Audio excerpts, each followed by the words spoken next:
Hello प्यारे बच्चों, क्या हाल चाल। उम्मीद है आप लोग अच्छे होंगे।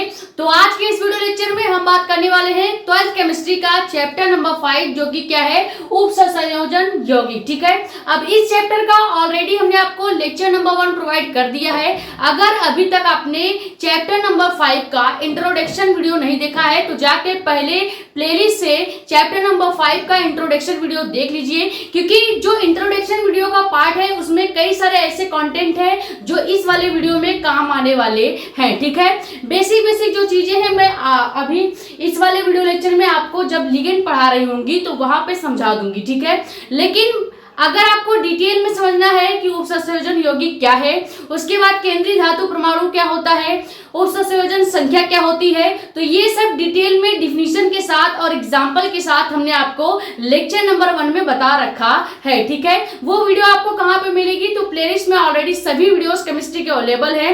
प्लेलिस्ट का नाम क्या है, क्लास 12 केमिस्ट्री 2027 के नाम से नई प्लेलिस्ट हमने बना दिया है। वहां पे केमिस्ट्री के चैप्टर नंबर 1 से लेके 5 तक सभी वीडियोस अवेलेबल है। ठीक है, तो वहां से जाके बड़े ही आराम से आप किसी भी चैप्टर का कोई भी लेक्चर देख सकते है। ठीक है, आज का जो हमारा टॉपिक है वो क्या है, लिगेंड। हम समझेंगे डिटेल में कि लिगेंड क्या होते हैं और लिगेंड कितने प्रकार के होते हैं। क्लियर, जितने भी ये टॉपिक आपको पढ़ाए जा रहे हैं सभी टॉपिक एक एक वीडियो में इसलिए कवर कराए जा रहे हैं ताकि आपको वीडियो लॉन्ग ना मिले और आप ज्यादा बोर ना हो। ठीक है, इसलिए शॉर्ट वीडियो यानी कि छोटे ही वीडियो में मात्र 45 मिनट के अंदर, जैसे एक आपकी क्लासेस होती है स्कूल की, सेम उसी क्लास के टाइम को देखते हुए छोटे छोटे टॉपिक्स में हम आपको पूरा चैप्टर कवर करा देंगे। ठीक है, लिगेंड को समझते हैं, लेकिन उससे पहले अगर आप हमारे चैनल पर नए हैं तो चैनल को सब्सक्राइब कर लें ताकि ऐसी इंफॉर्मेटिव और इंपॉर्टेंट वीडियोस आपके पास आती रहे। ज्यादा से ज्यादा वीडियो कर दे शेयर ताकि और भी लोग जुड़ जाएं। बाकी अपने कमेंट शट आउट आप यहाँ पे या हमारा इंस्टाग्राम आईडी भी है मेडिको एस्पिरेंट साक्षी मिश्रा के नाम से, वहां पे भी पूछ सकते हैं। ठीक है, लिगेंड जो हमारा टॉपिक है ये बोर्ड एग्जाम में कैसे पूछा जाता है। लिगेंड डायरेक्ट आपको बोर्ड एग्जाम में क्वेश्चन पूछा जाएगा कि लिगेंड किसे कहते हैं, लिगेंड कितने प्रकार के होते हैं। मैक्सिमम ये जो टॉपिक है आपके बोर्ड एग्जाम में 4 नंबर का पूछा जाता है, यानी कि 4 मार्क का पूछा जाता है। तो भैया बोर्ड एग्जाम में चाहे क्वेश्चन 1 नंबर का है, 2 नंबर का है या 4 नंबर का है, आपको पढ़ना है। बात क्लियर। ठीक है, एक बार बैठा लीजिए, जितनी देर क्लासेस चलेंगी आपको कोई भी चीज नोट नहीं करना है, केवल समझिए। स्क्रीनशॉट का मौका दिया जाएगा, फिर आप स्क्रीनशॉट करेंगे और जैसे क्लास खत्म होगी फिर आप अपने नोट्स बनाएंगे। क्लियर, ये हमेशा याद रखिएगा। यहाँ पे आप कोई उतारने छापने नहीं बैठे हैं, पहले कॉन्सेप्ट समझिए, जब समझ में आ जाएगा तो नोट्स अपने आप तैयार हो जाएंगे। क्लियर हो गया। लिगेंड होता क्या है, लिगेंड समझने के लिए आपको समझना पड़ेगा कि आखिर जो चैप्टर का नाम है उपसंयोजन यौगिक, ये क्या होता है। जब तक आप संकुल यौगिक यानी कि उपसंयोजन यौगिक को नहीं समझेंगे तब तक आपको लिगेंड समझ में नहीं आएगा। पहले समझ लेते हैं उपसंयोजन यौगिक होता क्या है। ठीक है, सहसंयोजन यौगिक होता क्या है। ठीक है, यौगिक होता क्या है, इसी का एक और नाम होता है संकुल यौगिक। तो चाहे उपसंयोजन यौगिक कह लीजिए चाहे संकुल यौगिक कह लीजिए, दोनों का मतलब एक ही है। जैसे आपका घर में 2 नाम होता है, सेम उसी तरह इसका भी 2 नाम है। अब यहाँ पे एक एग्जांपल से समझते हैं। मान लीजिए हमने एग्जांपल क्या ले लिया, हमने एग्जांपल के तौर पे ले लिया K4FeCN6। ठीक है, अब ये जो पूरा एग्जाम्पल हमने आप बनाया है, पूरा जो यौगिक बनाया है, पूरा जो मॉलिक्यूल हमने बनाया है, ये पूरा यौगिक ही क्या कहलाता है, उपसंयोजन यौगिक कहलाता है। क्लियर हो गया, चैप्टर का नाम आपको क्लियर हो गया होगा। अब ये जो उपसंयोजन यौगिक है इसी में ही आपको कई सारे और कॉन्सेप्ट सीखने को मिलेंगे। जैसे यहाँ पे अगर एग्जाम्पल भी हम देखें तो यहाँ पे ये जो K4 आपको दिख रहा है इसको हम क्या बोलते हैं, आयन।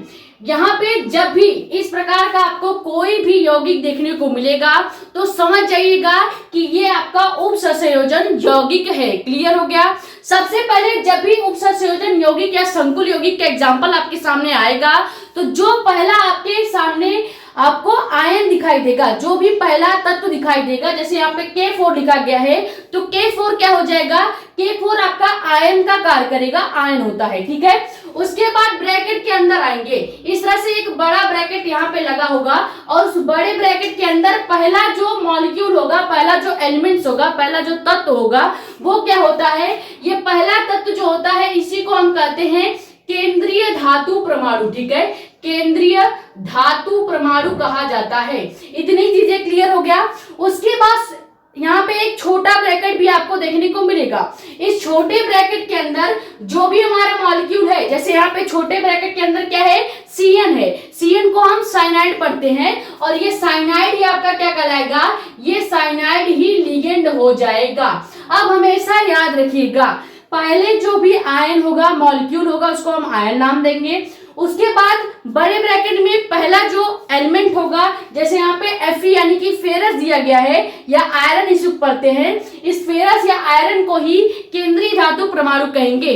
अब जरूरी नहीं है कि हमेशा फेरस या आयरन ही देखने को मिले, हो सकता है कि यहाँ पे कॉपर हो जाए, कोबाल्ट हो जाए, तो ये आप अपने हिसाब से, एग्जाम्पल के हिसाब से यहाँ पे चेंज होता रहता है। ठीक है, उसके बाद छोटे ब्रैकेट में हमेशा याद रखिएगा, छोटे ब्रैकेट में जो भी एलिमेंट होगा उसको अपन लिगेंड कहेंगे। क्लियर। और इस छोटे ब्रैकेट से सटा हुआ जो भी नंबर लिखा होगा, जो भी संख्या लिखी होगी, इसी को हम क्या कहेंगे, उपसंयोजन संख्या कहेंगे। क्या कहेंगे, उपसंयोजन संख्या कहते हैं। इतनी चीजें क्लियर हो गई, यानी कि पूरा का पूरा जो उपसंयोजन यौगिक होता है उसमें क्या क्या आपको देखने को मिला। आपको सबसे पहले इसमें एक आयन देखने को मिला, उसके बाद हमने देखा इसके अंदर केंद्रीय धातु परमाणु भी प्रेजेंट होता है, और उसके बाद हमने देखा कि लिगेंड क्या होगा। तो लिगेंड आप देख रहे हैं कि जो स्मॉल ब्रैकेट के अंदर जो भी एलिमेंट्स होता है उसी को हम लिगेंड कहते हैं। ठीक है, अब अगर यहीं से हम लिगेंड का डिफिनीशन निकालना चाहें, चूंकि हमें लिगेंड आपको समझाना था, इसीलिए पहले हमने आपको बेसिक से बताया कि उपसंयोजन यौगिक दिखता कैसा है। बड़ा सा अगर कोई केमिकल फॉर्मूला दिख रहा है 2-3 ब्रैकेट के साथ, तो समझ जाइएगा कि वही आपका उपसंयोजन यौगिक है। क्लियर। अब बड़े ब्रैकेट में सबसे पहले जो एलिमेंट दिखेगा वो होगा केंद्रीय धातु परमाणु, और छोटे ब्रैकेट में जो एलिमेंट दिखेगा वो होगा लिगेंड। उससे सटा हुआ जो भी नंबर दिख रहा है वो आपका हो जाता है उपसंयोजन संख्या। क्लियर हो गई। अब लिगेंड का यहां से डिफिनीशन क्या हो जाएगा, ऐसा धातु परमाणु या आयन जो क्या करता है, केंद्रीय धातु परमाणु को इलेक्ट्रॉन युग्म दान करने की क्षमता रखता है, ऐसे धातु परमाणु या आयन को ही क्या कहते हैं, हम लिगेंड कहते हैं। क्लियर हो गया।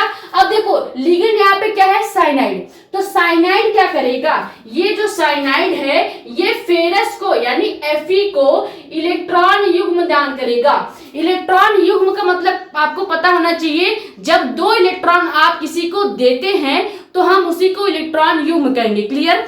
तो अ पेयर ऑफ इलेक्ट्रॉन यानी किसी भी इलेक्ट्रॉन का 2 पेयर या कह सकते हैं प्रॉपर 2 इलेक्ट्रॉन एक पेयर माना जाता है। ठीक है, तो यहाँ पे हम जो क्या करते हैं, लिगेंड का मतलब ये हो जाएगा कि जो लिगेंड होगा भैया वो 2 अपना इलेक्ट्रॉन क्या करेगा, केंद्रीय धातु परमाणु को देने का या दान करने का क्षमता रखता है। क्लियर हो गया।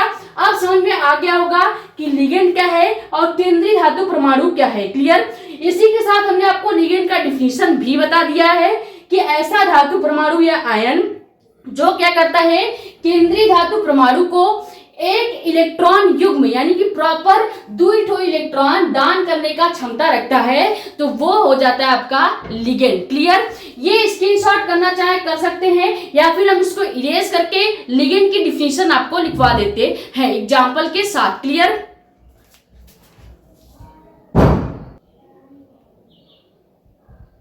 तो अब लिगेंड का डिफिनीशन लिख लेते हैं। डिफिनीशन क्या होता है, डिफिनीशन लिखेंगे कि ऐसा धातु परमाणु, ऐसा धातु परमाणु या आयन, धातु परमाणु या आयन जो, ऐसा धातु परमाणु या आयन जो क्या करता है, या कर लिख सकते हैं कि जिसमें केंद्रीय धातु परमाणु को, केंद्रीय धातु परमाणु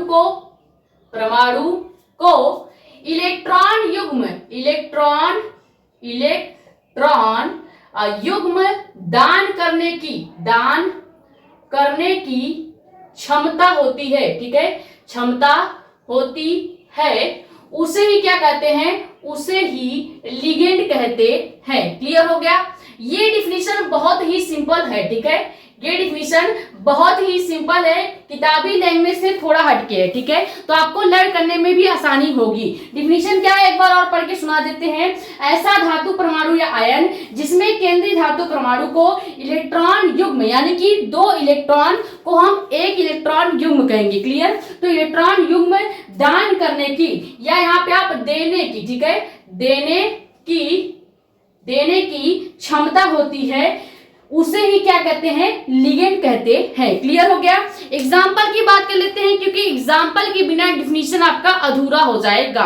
तो एग्जाम्पल क्या हो जाएगा यहाँ पे, एग्जाम्पल के तौर पे हम ले लेते हैं K4FeCN6, ठीक है। अब यहाँ पे लिगेंड क्या है, हमने आपको पहचान करवा दिया है कि कहीं भी इस तरह का पूरा मॉलिक्यूल दिखेगा तो छोटे ब्रैकेट में जो भी आपका तत्व होगा, एलिमेंट होगा, ये छोटे ब्रैकेट में जो भी एलिमेंट होगा यही आपका लिगेंड कहलाता है, ठीक है। तो ये आपका क्या हो जाएगा, लिगेंड हो जाएगा। और ये लिगेंड क्या करेगा, इस केंद्रीय धातु परमाणु को, ये आपका केंद्रीय धातु परमाणु है, हम फिर से एक बार लिख देते हैं क्योंकि आपको पता होना चाहिए, याद होना चाहिए, ठीक है। तो ये हो गया केंद्रीय धातु परमाणु, केंद्रीय धातु परमाणु। अब लिगेंड क्या करता है, केंद्रीय धातु परमाणु को इलेक्ट्रॉन युग्म दान करने की क्षमता रखता है। डिफिनीशन के अकॉर्डिंग एग्जांपल भी हमने आपको बता दिया है। एक और एग्जांपल देख लेते हैं। अगला एग्जांपल हम क्या लिखेंगे, अगला एग्जांपल आपका यहाँ पे 3 रहेगा, K3 रहेगा और यहाँ पे K4 हो जाएगा, ठीक है। K4FeNH3 और यहाँ पे 5 हो जाएगा। ये पूरा जो एग्जाम्पल है ये भी आपका लिगेंड का ही एग्जाम्पल है, ठीक है। अब यहाँ पे देखो, जरूरी नहीं, हमने कहा था कि जरूरी नहीं लिगेंड हमेशा CN यानी कि साइनाइड ही हो, हर बार लिगेंड चेंज होते रहते हैं एग्जाम्पल के अकॉर्डिंग। तो यहाँ पे आपका एग्जाम्पल क्या हो गया, यहाँ पे हमने लिगेंड मान लिया है NH3, ठीक है। तो जो छोटा ब्रैकेट में होगा वही लिगेंड होगा।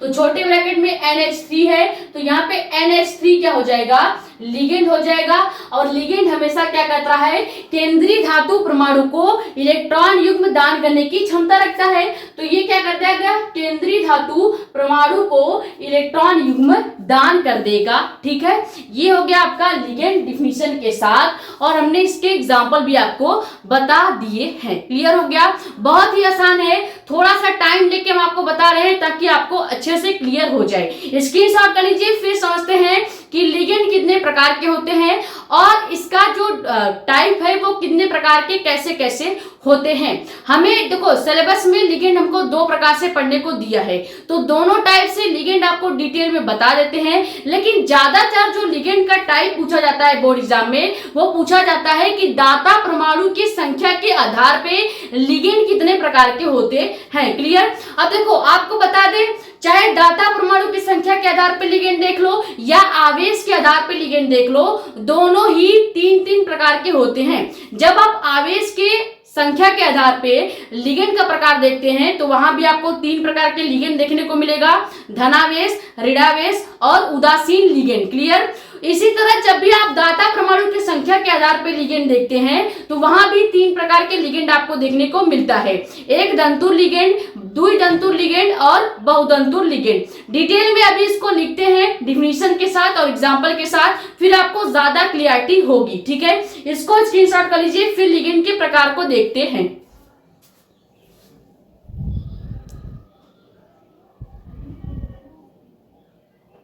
तो अब आप हेडिंग डालेंगे क्या, लिगेंड के प्रकार। पहले हम देखेंगे आवेश के आधार पर लिगेंड कितने प्रकार के होते हैं। तो लिगेंड के प्रकार हेडिंग डालने के बाद आप एक और हेडिंग डालेंगे आवेश के आधार पर, ठीक है। इससे आपको क्लियरिटी हो जाएगी कि हम आवेश के आधार पर लिगेंड आपको समझा रहे हैं, ठीक है। सबसे पहले लिगेंड पहला प्रकार क्या हो जाएगा, आवेश के आधार पे। आवेश का मतलब है चार्ज के आधार पे। आपको पता होगा कि जो चार्ज होता है, फिजिक्स में आपने पढ़ा होगा कि 3 प्रकार के चार्जेस यानी कि आवेश आपको देखने को मिलता है, धनावेश, ऋणावेश और उदासीन, ठीक है। सेम उसी प्रकार से अगर हम लिगेंड में इसी वाली चीज को लागू करेंगे तो क्या हो जाएगा, पहले आपको देखने को मिलेगा धनावेश लिगेंड, फिर आपको देखने को मिलेगा ऋणावेश लिगेंड और लास्ट में आपको दिखेगा उदासीन लिगेंड। इसका डिफिनीशन बहुत ही सिंपल है, इससे सिंपल आपको डिफिनीशन नहीं मिलेगा। डिफिनीशन क्या हो जाता है कि ऐसा लिगेंड जिसके ऊपर या कह सकते हैं जिसमें धनावेश उपस्थित होता है, ऐसे लिगेंड को ही हम क्या कहेंगे, धनावेशित लिगेंड कहेंगे। सबसे मेन चीज जो है कि कभी भी आपको कोई भी लिगेंड दिख रहा है तो आप पहचान सकें कि ये किस कैटेगरी का लिगेंड है। अगर कोई भी एलिमेंट आपको दिख रहा है, जैसे मान लीजिए आपको दिख गया, क्या आपको दिख जाता है H3O+, ठीक है।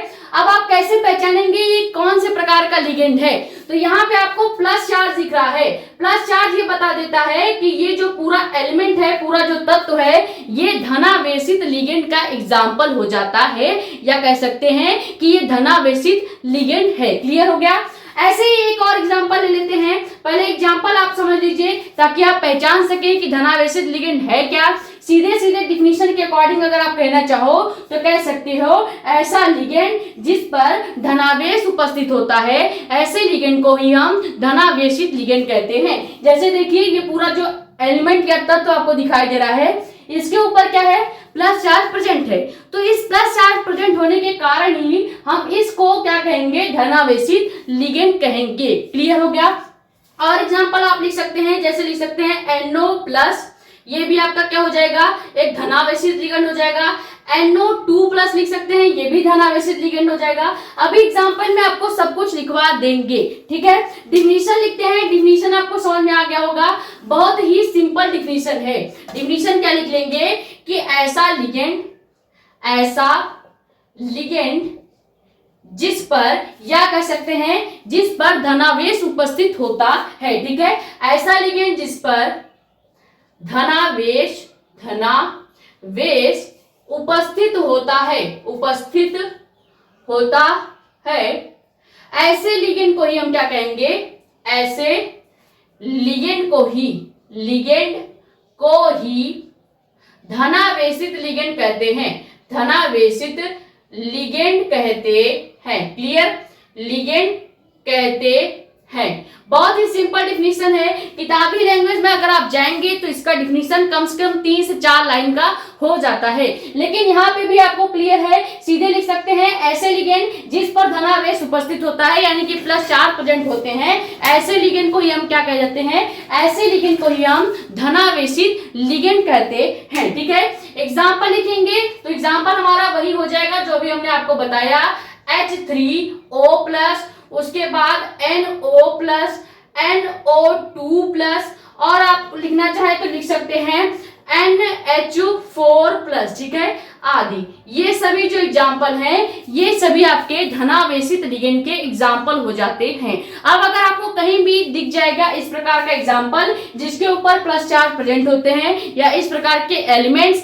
जिसके ऊपर प्लस चार्ज प्रेजेंट है, तो आप सीधे कह सकते हो कि ये आवेश के आधार पे लिगेंड का पहला प्रकार है, जो कि क्या होता है, धनावेशित लिगेंड। क्लियर हो गया।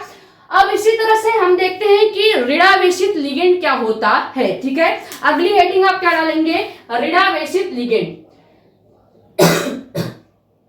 अगली हेडिंग डाल लेते हैं हम ऋणावेशित लिगेंड। सेम इसका भी डिफिनीशन हो जाएगा।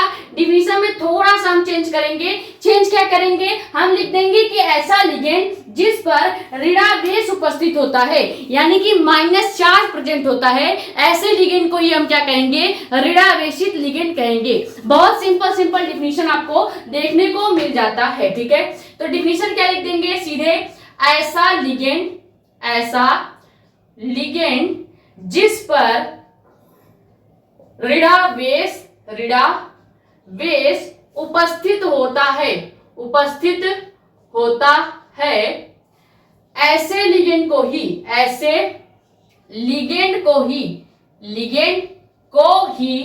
ऋणावेशित लिगेंड कहते हैं। ठीक है, क्या कहेंगे, ऋणावेशित लिगेंड कहते हैं। क्लियर हो गया, ऋणावेशित लिगेंड कहते हैं। अब कैसे पहचानेंगे कि ऋणावेशित लिगेंड कौन से होते हैं? आपने देखा होगा पीरियोडिक टेबल के जो ग्रुप नंबर 17 के एलिमेंट्स हैं, जिसमें आपका क्लोरीन हो जाता है, ब्रोमीन हो जाता है, आयोडीन हो जाता है, ये सभी क्या होते हैं? ये सभी के ऊपर ऑलरेडी माइनस चार्ज प्रेजेंट होता है। तो जो भी तत्व जिसके ऊपर माइनस चार्ज प्रेजेंट है, ऐसे एलिमेंट को, ऐसे तत्व को ही हम क्या कहेंगे? ऋणावेशित लिगेंड कहेंगे। क्लियर हो गया? तो एग्जाम्पल के हिसाब से हम क्या लिख लेंगे? यहाँ पे एग्जाम्पल हम लिख लेंगे सबसे पहले साइनाइड यानी कि Cn, क्योंकि इसके ऊपर माइनस चार्ज प्रेजेंट होता है। उसके बाद हम ले लेंगे क्लोरीन यानी कि Cl माइनस चार्ज वाला। उसके बाद हम ले लेंगे ब्रोमीन, इसके ऊपर भी माइनस चार्ज प्रेजेंट होता है। उसके बाद हम ले लेंगे आयोडीन, इसके ऊपर भी माइनस चार्ज प्रेजेंट होता है। क्लियर हो गया?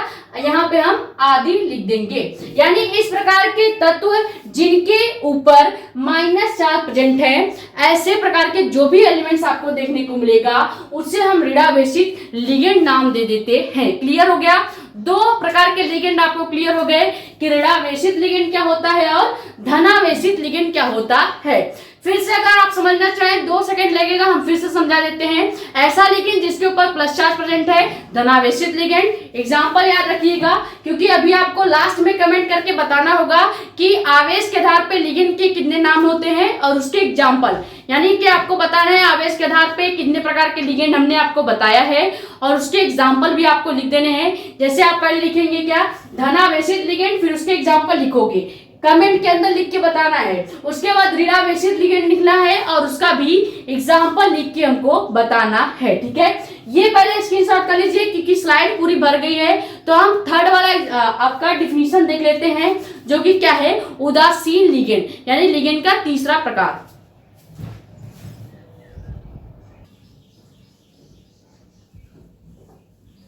तो अब देखते हैं कि उदासीन लिगेंड क्या होता है। इसका भी सेम डिफिनीशन होने वाला है। इसका डिफिनीशन क्या हो जाएगा कि ऐसे लिगेंड जिसके पास कोई भी आवेश यानी कि कोई भी चार्ज प्रेजेंट नहीं होता है या उपस्थित नहीं होता है, ऐसे लिगेंड को ही हम क्या कहेंगे? उदासीन लिगेंड कहते हैं। डिफिनीशन लिख देते हैं। डिफिनीशन क्या हो जाएगा?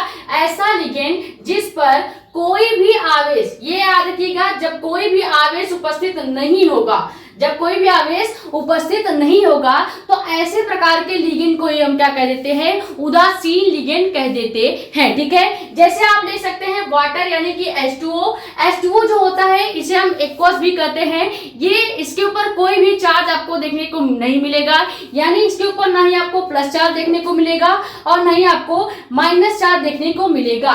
तो इस प्रकार का जो भी तत्व हो जाएगा वो क्या होगा? उदासीन लिगेंड का काम करेगा। अगला एग्जाम्पल आपका क्या हो जाएगा? NH3 यानी कि अमोनिया और उसके बाद कोबाल्ट। ये सभी जो एलिमेंट्स होते हैं, तत्व होते हैं, ये सभी उदासीन लिगेंड के एग्जाम्पल हो जाते हैं। क्लियर? तो अब आप आराम से पहचान सकते हैं कि कौन से लिगेंड धनावेशित लिगेंड है और कौन सा लिगेंड ऋणावेशित लिगेंड है। साथ ही साथ आप ये भी पहचान सकते हो कि कौन से लिगेंड उदासीन लिगेंड होते हैं। क्लियर हो गया? किसी भी एलिमेंट्स के ऊपर प्लस चार्ज दिख जाएगा तो धनावेशित लिगेंड, माइनस दिखेगा तो ऋणावेशित लिगेंड, और कोई भी चार्ज नहीं दिखेगा तो आपका उदासीन लिगेंड हो जाएगा। क्लियर? ये स्क्रीनशॉट कर लीजिए। फिर हम देखते हैं दाता परमाणु की संख्या के आधार पे लिगेंड कितने प्रकार के होते हैं, क्योंकि आपके बोर्ड एग्जाम में डायरेक्ट आपसे पूछा जाएगा कि दाता परमाणु की संख्या के आधार पे लिगेंड के प्रकार लिखिए, या कभी कभी इसके डायरेक्ट नाम सहित आपसे पूछ लिए जाते हैं कि एक दंतुल लिगेंड, द्विदंतुल लिगेंड और बहुदंतुल लिगेंड किसे कहते हैं। एग्जाम्पल के साथ यानी कि उदाहरण के साथ लिखिए। तो मैक्सिमम 3 नंबर का ये आपका क्वेश्चन बन जाएगा। तो सबसे ज्यादा इंपॉर्टेंट जो हम प्रकार आपको बता रहे हैं वो यही है, दाता परमाणु के संख्या के आधार पे लिगेंड का प्रकार। कई बार ऐसा होता है कि आवेश के आधार पे लिगेंड का प्रकार नहीं पूछा जाता, लेकिन दाता परमाणु के संख्या के आधार पे लिगेंड का जो प्रकार है वो आपसे पूछ लिया जाता है। तो अगला जो टाइप हम आपको बताने वाले हैं वो आपके लिए बहुत ही ज्यादा इंपॉर्टेंट है, खासकर यूपी बोर्ड वालों के लिए। ठीक है, स्क्रीनशॉट कर लीजिए। फिर देखते हैं दाता परमाणु के संख्या के आधार पे लिगेंड कितने प्रकार के होते हैं।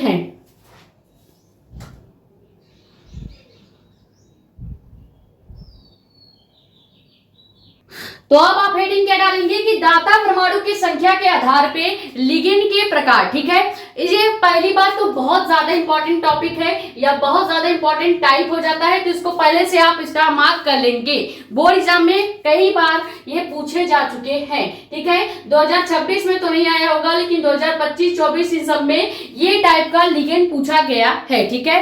अब आप लिखेंगे क्या, पहला टाइप लिखेंगे एक दंतुर लिगेंड। एक दंतुर लिगेंड होता क्या है, ऐसे लिगेंड जिसके पास एक दाता परमाणु उपस्थित होता है, अर्थात ये क्या कर सकते हैं, एक इलेक्ट्रॉन युग्म दान करने की क्षमता रखते हैं। ऐसे लिगेंड को ही हम क्या कहते हैं, एक दंतुर लिगेंड कहते हैं। क्लियर, सीधे सीधे याद रखिएगा, अगर एक दंतुर लिगेंड होगा तो इसमें एक दाता परमाणु उपस्थित होगा और एक इलेक्ट्रॉन युग्म दान करने की क्षमता इसके पास होगी। वहीं पे अगर द्विदंतुर लिगेंड की बात कर लेते हैं तो इसके पास दो दाता परमाणु होंगे, और जितने दाता परमाणु होते हैं, चाहे तो ये पॉइंट आप लिख सकते हैं कि जितने दाता परमाणु होंगे उतने इलेक्ट्रॉन युग्म दान होंगे, ठीक है। यानी अगर दो दाता परमाणु है तो दो इलेक्ट्रॉन युग्म दान करने की क्षमता उसके पास होगी।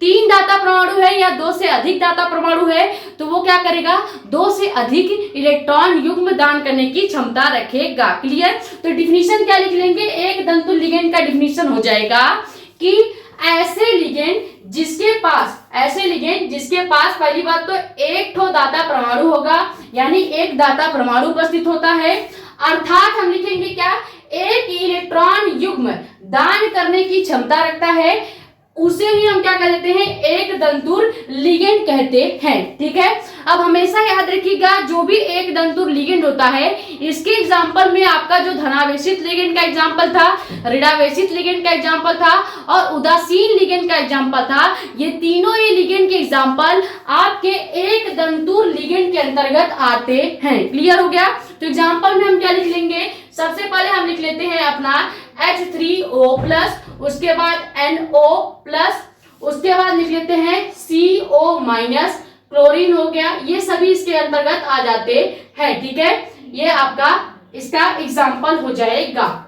यहाँ पे ये CO+ नहीं होगा, यहाँ पे आप ले सकते हैं NO+, और NO+ के बाद आप यहाँ पे NH3 ले सकते हैं, ठीक है। यहाँ पे हम NH3 ले लेते हैं। अब यहाँ पे ध्यान से देखिए, हमने अभी क्या कहा कि इसके अंतर्गत धनावेशित लिगेंड भी आ रहे हैं, ऋणावेशित लिगेंड भी आ रहे हैं और उदासीन लिगेंड भी आ रहे हैं। देखिए, ये हो गया धनावेशित लिगेंड का एग्जाम्पल, उसके बाद ये भी धनावेशित लिगेंड का एग्जांपल है, ये आपका उदासीन लिगेंड का एग्जांपल हो गया, और ये आपका ऋणावेशित लिगेंड का एग्जांपल हो गया है।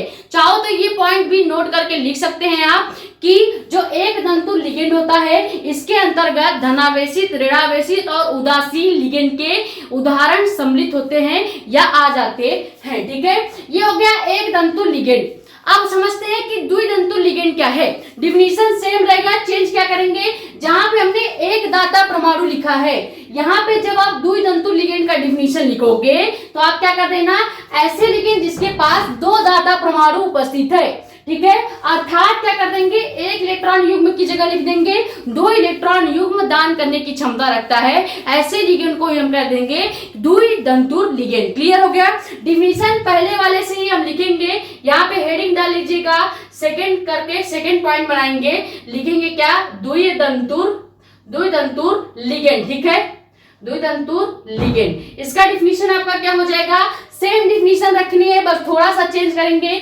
जहां पे एक दंतुर या एक दाता परमाणु है, वहां पे अपन दो दाता परमाणु लिख देंगे, और जहां पे एक इलेक्ट्रॉन युग्म देने की क्षमता हम कर रहे हैं, वहां पे अब दो इलेक्ट्रॉन युग्म देने की क्षमता लिख देंगे, ठीक है। तो डिफिनीशन यही से लिख लेते हैं, ऐसा लिगेंड जिसके पास दो दाता परमाणु है, दो दाता परमाणु उपस्थित होता है, अर्थात दो इलेक्ट्रॉन युग्म, ठीक है, दो इलेक्ट्रॉन युग्म देने की क्षमता रखता है, ठीक है, रखता है, उसे द्विदंतुर, यहां पे लिख लेते हैं, उसे द्विदंतुर लिगेंड कहते हैं, ठीक है, लिगेंड कहते हैं। अभी हमने आपको बताया डायट याद रखिएगा, जितने दाता परमाणु होते हैं उतने ही इलेक्ट्रॉन युग्म दान किए जाते हैं। ठीक है, यहां तक पहले डिफिनेशन तक स्क्रीनशॉट कीजिए, क्योंकि इसका जो एग्जांपल है वो थोड़ा सा बड़ा है, उसके लिए पूरी स्लाइड खाली होनी चाहिए। ठीक है, तो पहला एक दंतु लिगेंड का डिफिनीशन और एग्जांपल स्क्रीनशॉट कर लीजिए, फिर द्विदंतु लिगेंड का डिफिनीशन तक आप स्क्रीनशॉट कर लीजिए। इसका एग्जांपल हम इसको इरेज करने के बाद आपको बताते हैं।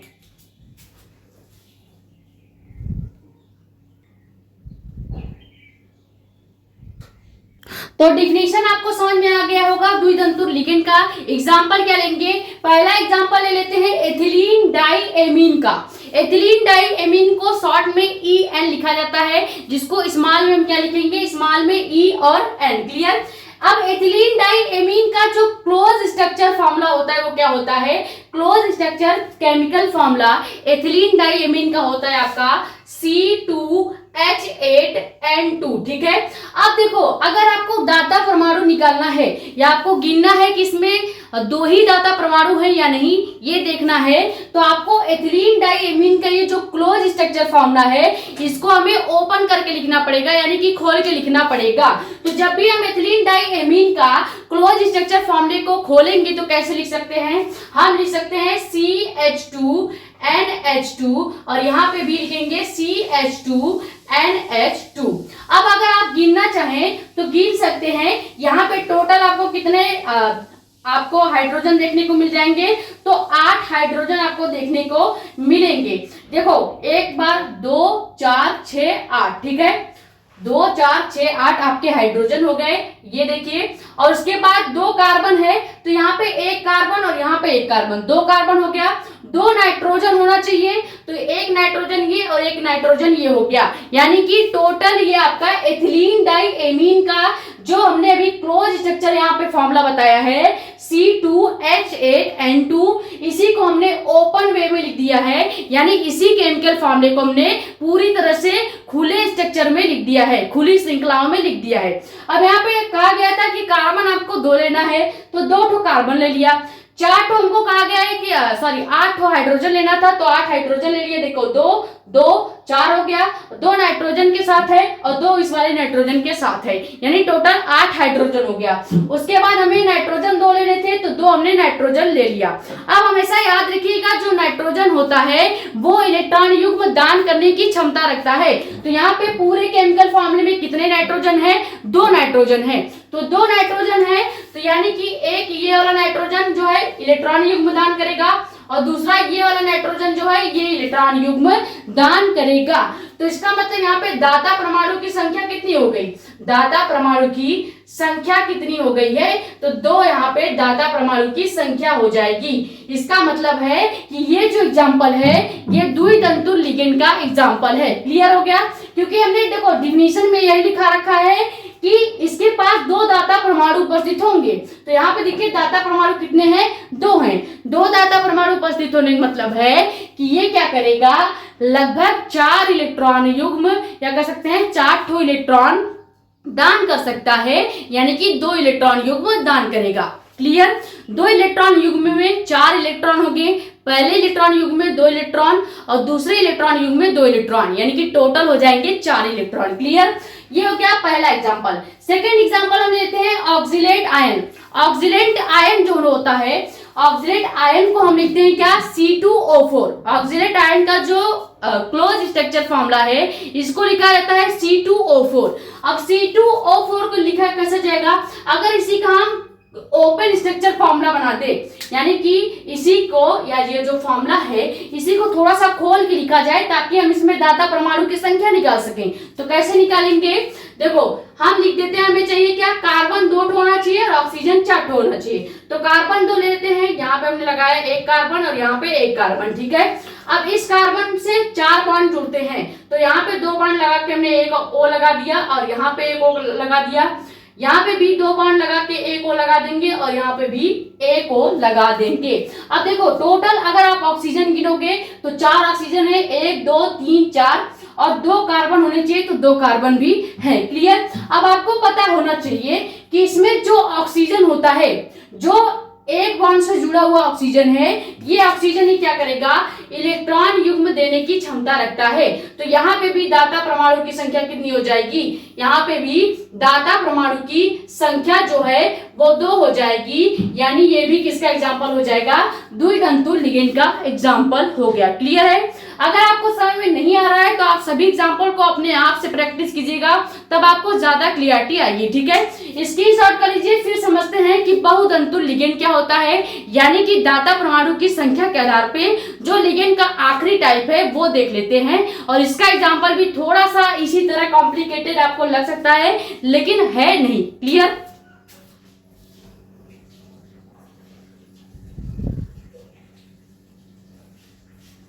तो अब आप आखिरी हेडिंग क्या डालेंगे, बहुतंतु लिगेंड। बहुतंतु लिगेंड का भी सेम डिफिनीशन होने वाला है। यहाँ पे थोड़ा सा चेंज हम क्या कर देंगे, जहां पे अभी तक हम एक दाता परमाणु 2 दाता परमाणु लिख रहे थे, यहाँ पे हम लिखेंगे क्या, 2 से अधिक दाता परमाणु यहाँ पे उपस्थित होंगे और इसमें 2 से अधिक इलेक्ट्रॉन युग्म दान करने की क्षमता होगी। ठीक है, तो डिफिनीशन क्या हो जाएगा, ऐसा लिगेंड जिसके पास 2 से अधिक दाता परमाणु उपस्थित होते हैं, अर्थात ये 2 से अधिक इलेक्ट्रॉन युग्म देने की क्षमता रखता है, कैपेबिलिटी रखता है। ऐसे ही लिगेंड को हम क्या कह देते हैं, बहुतंतु लिगेंड कहते हैं। क्लियर हो गया। डिफिनीशन बहुत ही सिंपल है, 1-2 बार आप जैसे रिवीजन करेंगे आपको क्लियर हो जाएगा। ठीक है, एग्जाम्पल लिख लेते हैं। पहला एग्जाम्पल क्या हो जाएगा, EDTA-3, इसका नाम हो जाता है एथिलीन डाइएमीन टेट्रा एसीटेटो। ठीक है, इतना बड़ा नाम है, आपको लग रहा होगा याद करने में बहुत दिक्कत होगी, लेकिन अगर आप 1-2 बार लिखते हो तो याद हो जाएगा। क्लियर, सीधे याद रखिएगा, EDTA-3 जिसका नाम हो जाएगा एथिलीन डाइएमीन टेट्रा एसीटेटो। ठीक है, अब इसका फॉर्मूला क्या हो जाता है, इसका फॉर्मूला हो जाता है CH2, उसके बाद N हो जाएगा और यहाँ पे भी CH2NH हो जाएगा। क्लियर। अब इस वाले N से हम क्या करेंगे, 2 इस तरह से बॉन्ड निकालेंगे, जहां पे लिखेंगे CH2COO- चार्ज, उसके बाद लिखेंगे CH2COO- चार्ज। क्लियर। और नीचे हम क्या लिख देंगे, नीचे भी हम सेम इसी तरह से एक बॉन्ड लगाएंगे और लिखेंगे CH2COO- चार्ज। क्लियर हो गया। अब ये जो प्रॉपर ओपन स्ट्रक्चर फॉर्मूला बना है, ये आपका एथिलीन डाइएमीन टेट्रा एसीटेटो का फॉर्मूला होता है। इसको आपको डायरेक्ट ऐसे ही लिख के याद करना है। क्लियर हो गया। फिर से पढ़ के सुना देते हैं। पहले होगा CH2, फिर इसी से एक सिंगल बॉन्ड से हम एक और CH2 ऐड कर देंगे। अब दोनों CH2 से, पहले CH2 से हम N जोड़ेंगे यानी नाइट्रोजन जोड़ेंगे, दूसरे CH2 से हम NH जोड़ेंगे, नाइट्रोजन के साथ एक हाइड्रोजन जो मॉलिक्यूल है उसको भी ऐड करेंगे। अब इस वाले नाइट्रोजन में चूंकि 2 बॉन्ड खाली है, तो 2 बॉन्ड लगा के हम CH2COO लगाएंगे, जिसको हम एसीटेट आयन भी पढ़ते हैं। ठीक है, तो यहाँ पे 2 एसीटेट आयन होंगे क्योंकि ये नाइट्रोजन के 2 बॉन्ड खाली हैं।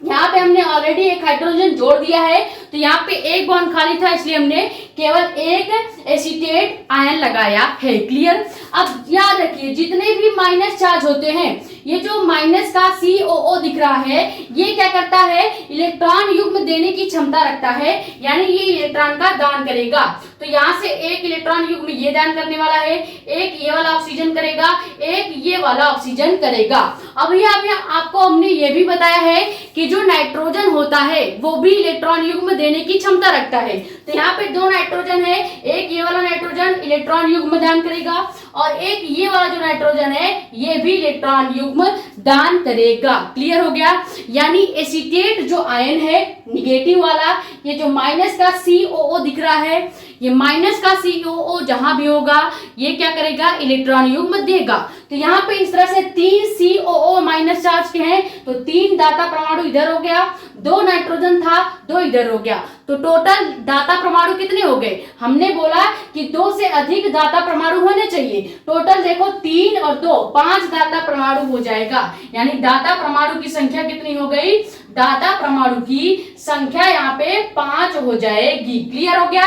तो यहाँ पे ये किसका एग्जांपल हो जाएगा, आपका बहुतंतु लिगेंड का एग्जांपल हो जाएगा, क्योंकि इसमें 2 से अधिक दाता परमाणु प्रेजेंट है। क्लियर। इसी तरह से एक और एग्जांपल ले लेते हैं, ये आखिरी एग्जांपल है। आखिरी एग्जांपल क्या हो जाएगा, EDTA माइनस। अब 4 माइनस होने के कारण जहां पे हम ट्राई लिख रहे थे यहाँ पे हम टेट्रा लिखेंगे, क्योंकि केमिकल का जो गिनती होती है इसी को ऐसे पढ़ा जाता है, डाई ट्राई टेट्रा, ठीक है, इस तरह से। जहां पे ट्राई होगा इसको हम 3 पढ़ते हैं, जहां पे टेट्रा होगा उसको हम 4 पढ़ेंगे। क्लियर हो गया? तो पूरा नाम तो वही रहने वाला है, ethylene di amine tetra acetato. Clear हो गया? अब फॉर्मूला इसका क्या बनेगा, सेम इसी तरह से सब कुछ रहने वाला है।